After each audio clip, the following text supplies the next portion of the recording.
Hello friends, welcome to OD study point. स्वागत है आप सभी का अपने YouTube channel OD study point में।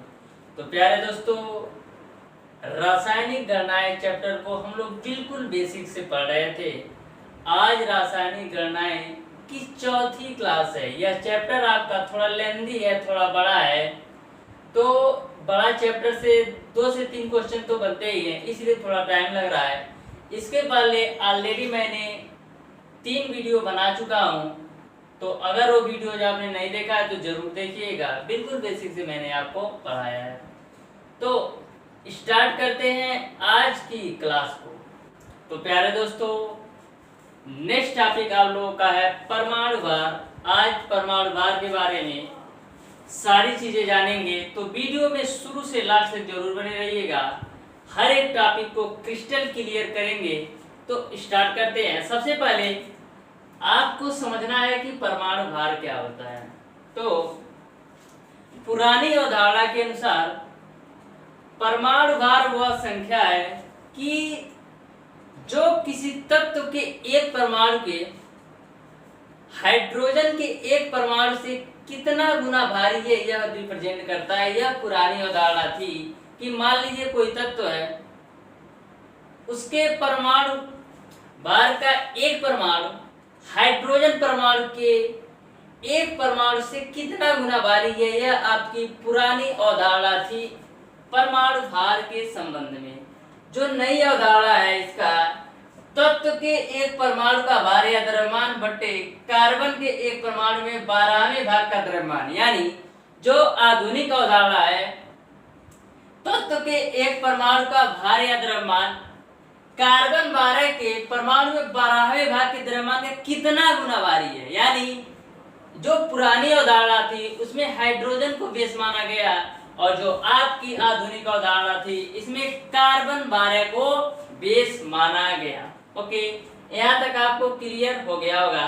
अब क्वेश्चंस क्या पूछा जाता है कि आधुनिक अवधारणा, परमाणु भार की आधुनिक अवधारणा किस पर बेसिस हो, तो कार्बन 12 परमाणु में ये सब। ओके, तो मैक्सिमम यही पूछा जाता है कि परमाणु भार की आधुनिक अवधारणा के अनुसार किस तत्व को बेस माना गया है, तो कार्बन 12 या कार्बन। ओके, तो अब हम देखते हैं कि परमाणु भार को कौन कौन सी विधियों द्वारा आप ज्ञात कर सकते हैं। तो सबसे पहली विधि आपका है संयोजकता विधि। सबसे पहली विधि है आपका संयोजकता विधि। तो आपको पता होगा कि संयोजकता विधि क्या होता है परमाणु भार ज्ञात करने की। तो होता है आपका परमाणु भार बराबर आपका होता है तुल्यांकी भार गुणे संयोजकता। ओके, तो यहाँ तक तो आपको समझ में आ गया होगा कि संयोजकता विधि क्या होता है और उससे परमाणु भार आप कैसे ज्ञात करते हैं। तो परमाणु भार बराबर होता है तुल्यांकी भार गुणे संयोजकता। ओके, अब नेक्स्ट देखते हैं। सेकेंड विधि है आपका परमाणु भार ज्ञात करने की ड्यूलाक तथा पेटिट का नियम। इस नियम के अनुसार जो लगभग परमाणु भार होता है 6.4 बटे विशिष्ट ऊष्मा के बराबर होता है, या यह कह सकते हैं लगभग परमाणु भार गुणे विशिष्ट ऊष्मा का मान 6.4 के बराबर होता है। तो इस नियम पर एक न्यूमेरिकल सॉल्व कर लेते हैं तो आपको पूरी तरह से क्लियर हो जाएगा। तो देखते हैं कि न्यूमेरिकल आपका क्या है। तो क्वेश्चन आपका इस प्रकार से है, एक तत्व की विशिष्ट ऊष्मा 0.24 है तथा तुल्यांकी भार 9 है। तत्व का सही परमाणु भार ज्ञात कीजिए। Option A 9, option B 27, option C 35.5 और ऑप्शन डी 17। तो आपको सही परमाणु भार ज्ञात करना है। तो सबसे पहले सही परमाणु भार ज्ञात करने के लिए आपको तुल्यांकी भार गुणे संयोजकता पता होना चाहिए। तो तुल्यांकी भार तो आपको 9 दे दिया है, लेकिन संयोजकता नहीं। तो सबसे पहले आप निकालेंगे लगभग परमाणु भार, लगभग परमाणु भार। तो लगभग परमाणु भार बराबर क्या होता है 6.4 बटे विशिष्ट ऊष्मा। तो 6.4, विशिष्ट ऊष्मा का मान दे दिया है 0.24। इसको आप सॉल्व कर लीजिए तो आपका 26.67 आ जाता है। अब आपको चाहिए संयोजकता, तो संयोजकता बराबर क्या होता है? संयोजकता बराबर होता है निकटतम परमाणु भार बट्टे तुल्यांकी भार। निकटतम परमाणु भार बट्टे आपका होता है तुल्यांकी भार। तो निकटतम परमाणु भार आपका 26.67 और जो तुल्यांकी भार आपको क्वेश्चन में दे दिया है 9, इसको आप सॉल्व करेंगे तो आपका हो जाएगा 3। अब आपको निकालना है सही परमाणु भार, तो आपका हो जाएगा सही परमाणु भार बराबर, सही परमाणु भार बराबर तुल्यांकी भार गुणे संयोजकता। तुल्यांकी भार आपको क्वेश्चन में 9 दे दिया है और संयोजकता आपने निकाल लिया 3, तो 9 तिरिक 27। तो इस तरीके से आप ऑप्शन नंबर बी के साथ चले जाएंगे, आपका ऑप्शन नंबर बी सही हो जाएगा। परमाणु भार ज्ञात करने की तीसरी विधि है क्लोराइड के वाष्प घनत्व से। इसमें आपको 3 स्टेप फॉलो करना है क्लोराइड के वाष्प घनत्व से परमाणु भार ज्ञात करने के लिए। पहला स्टेप आपको वाष्पशील क्लोराइड का अणुभार निकालना है, तो वाष्पशील क्लोराइड का अणुभार बराबर होता है 2 गुणे वाष्प घनत्व। सेकेंड स्टेप में संयोजकता पूर्णांक आपको निकालना है, तो वाष्पशील क्लोराइड का अणुभार बटे तत्व का तुल्यांकी भार प्लस 35.5। और थर्ड स्टेप में परमाणु भार बराबर तत्व का तुल्यांकी भार बटे संयोजकता पूर्णांक। तो इस तरीके से आपको 3 स्टेप में क्लोराइड के वाष्प घनत्व से सॉल्व करना है क्वेश्चंस को। तो देखते हैं एक क्वेश्चन इस प्रकार से आपका है, एक धातु के क्लोराइड का वाष्प घनत्व 190 तथा धातु का तुल्यांकी भार 60 है। धातु का परमाणु भार ज्ञात कीजिए। Option A 80, option B 240, option C 160 और ऑप्शन डी 40 है। तो सबसे पहले किसी भी क्वेश्चन को सॉल्व करने के लिए सबसे पहले जितने डेटा दिए रहते हैं नोट कर लेते हैं। इसको आप वीडियो को बीच में रोक करके नोट कर लीजिएगा। मैं आपको क्वेश्चंस को सॉल्व करवाता हूं। तो सबसे पहले क्वेश्चंस में जो डेटा दिए हैं उसको आप नोट कर लीजिए कि कौन कौन से डाटा आपको क्वेश्चन में दिया है। तो सबसे पहले आपको दे दिया है वाष्प घनत्व 190, वाष्प घनत्व आपको दे दिया है 190 और संयोजकता जो दे दिया है तुल्यांकी भार दे दिया है, तुल्यांकी भार जो दे दिया है 60। तुल्यांकी भार की वैल्यू आपको दे दिया है 60। तो बोला है धातु का परमाणु भार ज्ञात करना है। तो जैसा कि मैंने आपको बताया कि 3 स्टेप में आपको सॉल्व करना है। सबसे पहले धातु के क्लोराइड का अणुभार निकालना है, तो धातु के क्लोराइड का अणुभार, क्लोराइड का अणुभार, धातु के क्लोराइड का अणुभार बराबर होता है 2 गुणे वाष्प घनत्व। 2 वाष्प घनत्व का मान 190 दे दिया है, तो इस तरीके से 19 दूना 38 यानी 380 आपका हो गया। फिर सेकेंड स्टेप में आपको संयोजकता पूर्णांक निकालना है, तो संयोजकता पूर्णांक बराबर होता है आपका, संयोजकता पूर्णांक बराबर आपका होता है वाष्पशील क्लोराइड का अणुभार बटे तत्व का तुल्यांकी भार धन 35.5। तो वाष्पशील क्लोराइड का अणुभार आपने निकाल लिया 380 बटे आपका होता है तुल्यांकी भार, तत्व का तुल्यांकी भार आपको निकाल दिया 60 दे दिया है प्लस 35.5। अब इसको आपको सॉल्व कर लेना है, तो 380 बटे 60 और 35 95.5। इसको आप सॉल्व करेंगे तो नियर अबाउट 4 आपका आ जाएगा। अब आपको निकालना है परमाणु भार, तो परमाणु भार बराबर होता है आपका, परमाणु भार बराबर आपका होता है तत्व का तुल्यांकी भार गुणे संयोजकता पूर्णांक। तो तत्व का तुल्यांकी भार आपने देखा है यहाँ पर 60 दे दिया है, गुणे संयोजकता पूर्णांक का मान 4 दे दिया है। तो 60 गुणे 4 करेंगे तो आपका 6 चौक 24 240 आ जाएगा। तो इस तरीके से आपका ऑप्शन नंबर बी सही हो जाएगा। आप ऑप्शन नंबर बी के साथ चले जाएंगे। इस क्वेश्चन को एक बार मैं और आपको रिपीट कर देता हूँ। सबसे पहले धातु के क्लोराइड का अनुपात निकालना है। धातु के क्लोराइड का अनुपात बराबर होता है 2 गुणे वाष्प घनत्व का मान 190 तो 380 हो गया। फिर संयोजकता पूर्णांक आपका होता है, तो संयोजकता पूर्णांक बराबर होता है वाष्पशील क्लोराइड का अनुभार बटे तत्व का तुल्यांकी भार घन 35.5। तो इसको आप सॉल्व करेंगे तो नियर अबाउट 4 आएगा।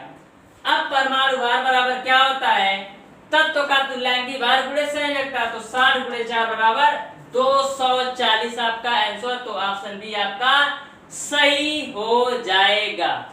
चौथा नियम आपका है मिसरलिक के समाकृतिकता का नियम। तो क्वेश्चन अगर आपसे पूछेगा समाकृतिकता के नियम पर या मिसरलिक के समाकृतिकता के नियम में, तो क्वेश्चन में लिखा रहेगा कि MgZn समाकृतिकता के नियम ऐसे, मतलब आपको क्वेश्चन में स्पष्ट किया रहेगा कि आपको समाकृतिकता के नियम पर सॉल्व करना है। इस तरीके से डायरेक्ट आपको न्यूमेरिकल मैं बताता हूं तो आपको पूरी तरह से क्लियर हो जाएगा कि समाकृतिकता के नियम से कैसे आपको न्यूमेरिकल को सॉल्व करना है। जैसे क्वेश्चन है कि MgSO4 तथा ZnSO4 समाकृतिक है। देखिए क्वेश्चन में ऑलरेडी बोल चुका है समाकृतिक है, तो आपको समाकृतिकता के नियम से लगाना है। MgSO4 में 9.75% Mg तथा ZnSO4 में 22.7% Zn है। यदि Zn का परमाणु भार 65.4 है तो Mg का परमाणु भार ज्ञात कीजिए। ऑप्शन ए आपका है 24, ऑप्शन बी आपका है 12, ऑप्शन सी आपका है 30 और ऑप्शन डी आपका है 15। तो मिसरलिक के समाकृतिकता के नियम से सबसे पहले दो तत्व आपको दे दिए हैं। आपको दे दिया है MgSO4 और आपको दे दिया है ZnSO4।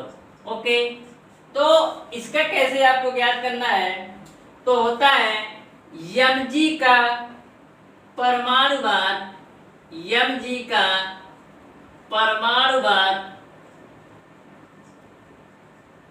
बटे जिंक का परमाणु भार, जिंक का परमाणु भार, उसके बाद से आपका हो जाएगा Mg की मात्रा, Mg की मात्रा बटे आपका होता है Mg के साथ क्या जुड़ा है SO4।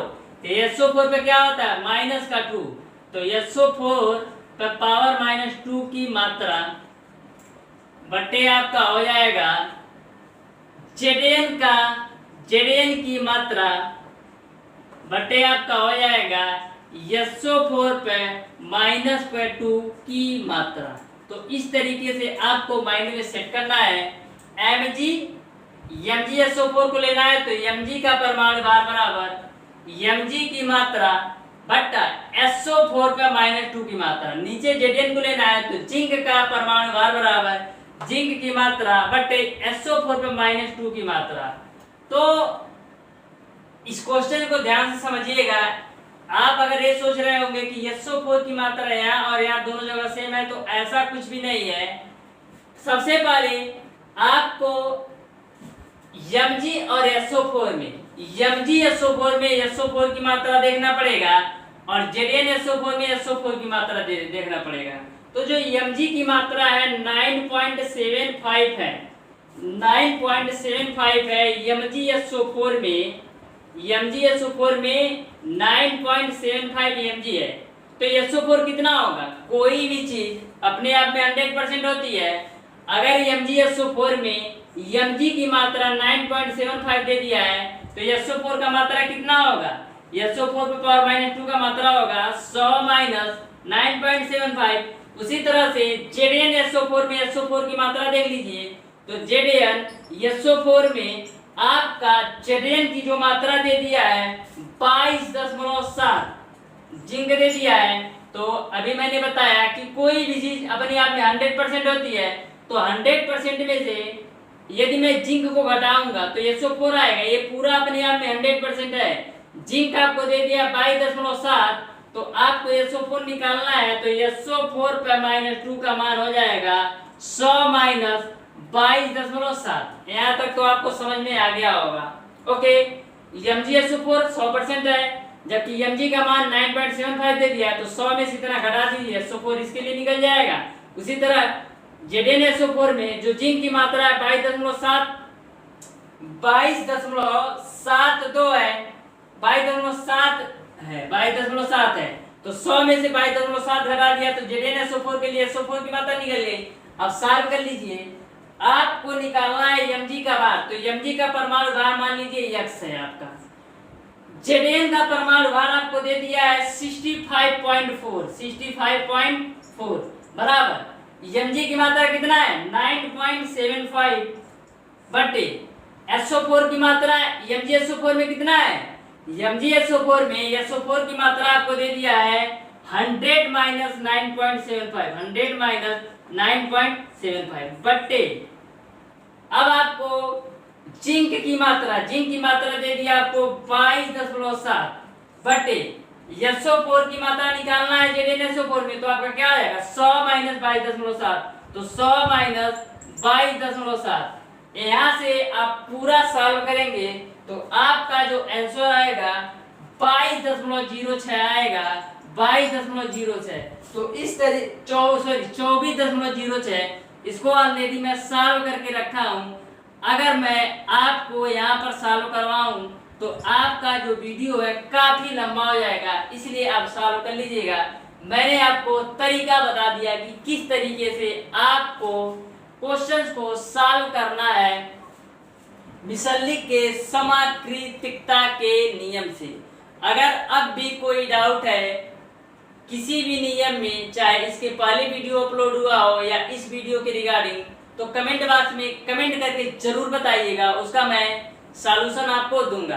तो नेक्स्ट देखते हैं, परमाणु भार ज्ञात करने की पांचवी विधि है गैस की परमाणुकता से। यदि किसी गैस के लिए Cp/Cv का मान 1.4 हो तो आपको परमाणुकता का मान 2 लेना है, तथा यदि Cp/Cv का मान 1.6 हो तो परमाणुकता का मान आपको 1 लेना है। यदि अणुभार ज्ञात हो तो परमाणु भार ज्ञात करने के लिए परमाणु भार बराबर अणुभार बटे परमाणुकता। तो ध्यान में रखिएगा, यदि Cp/Cv का मान 1.4 हो तो परमाणुकता आपको 2 लेना है, यदि Cp/Cv का मान 1.6 हो तो परमाणुकता आपको 1 लेना है। यदि आपको अणुभार ज्ञात हो तो परमाणु भार ज्ञात करने के लिए परमाणु भार बराबर अणुभार बटे परमाणुकता आपको लेना है। तो अब इस पर एक न्यूमेरिकल को सॉल्व करते हैं। क्वेश्चन आपका इस प्रकार से है कि एक गैसीय तत्व का वाष्प घनत्व 20 है। यदि गैस के लिए Cp/Cv बराबर 1.4 है तो तत्व का परमाणु भार ज्ञात कीजिए। ऑप्शन ए आपका 10 है, ऑप्शन बी आपका 15 है, ऑप्शन सी आपको दे दिया 20 है और ऑप्शन डी आपका 40 है। तो इस क्वेश्चन को आपको सॉल्व करना है। तो सबसे पहले आप नोट कर लीजिए कि आपको क्या क्या दिया है। वाष्प घनत्व आपका दे दिया है 20। वाष्प घनत्व का जो मान है आपका 20 दे दिया है और Cp/Cv का मान आपको दे दिया है 1.4। यदि Cp/Cv का मान 1.4 हो तो अभी आपको मैंने बताया परमाणुकता आपको कितना लेना है, परमाणुकता आपको लेना है 2। ओके, अब नेक्स्ट देखिए, तत्व का परमाणु भार ज्ञात कीजिए। तो सबसे पहले आपको परमाणु भार ज्ञात करने के लिए परमाणु भार बराबर अणु भार बटे परमाणुकता पता होना चाहिए। तो अणु भार ज्ञात करने के लिए 2 गुणे वाष्प घनत्व तो हो जाएगा तत्व का अणुभार, तत्व का अणुभार बराबर 2 गुणे वाष्प घनत्व, वाष्प घनत्व का मान 20 है तो हो जाएगा आपका 40।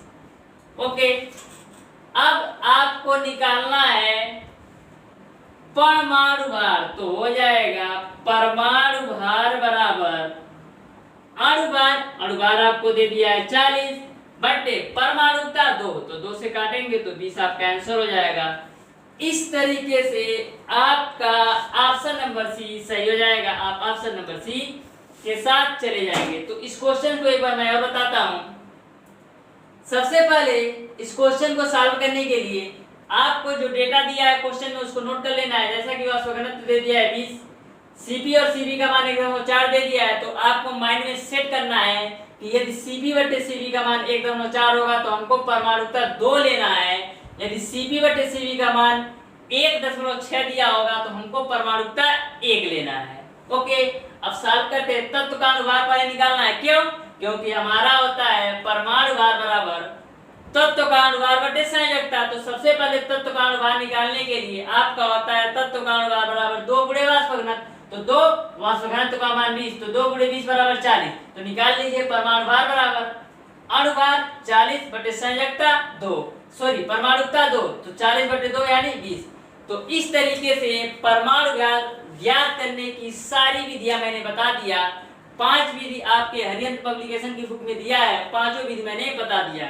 इसके बाद प्यारे दोस्तों नेक्स्ट क्लास में हम आपको अणुभार और भी जितने भी टॉपिक आपके होंगे सारे टॉपिक को क्लियर और पूरी तरह से समाप्त कर देंगे इस चैप्टर को नेक्स्ट क्लास में। नेक्स्ट क्लास आपकी आखिरी क्लास होगी इस चैप्टर के लिए। तो आपसे एक रिक्वेस्ट है कि किसी भी वीडियो को देखिए तो शुरू से लास्ट तक जरूर देखिए।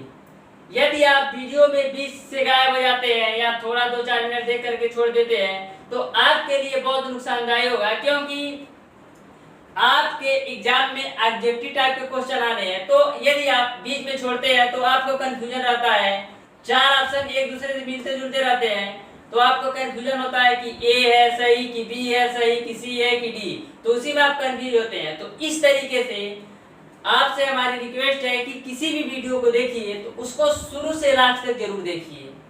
शुरू से लास्ट तक एकदम अच्छी तरीके से पूरे ध्यानपूर्वक आप शुरू से लास्ट तक हर वीडियो को देखिए तो 100% गारंटी के साथ आप 340 प्लस ला सकते हैं। आप यदि अच्छी तरीके से हर एक वीडियो को बिना स्किप किए अच्छी तरीके से देखते हैं तो आपको कोई कंफ्यूजन ही नहीं रहेगा कि हमको कोई कंफ्यूजन है किसी भी टॉपिक में।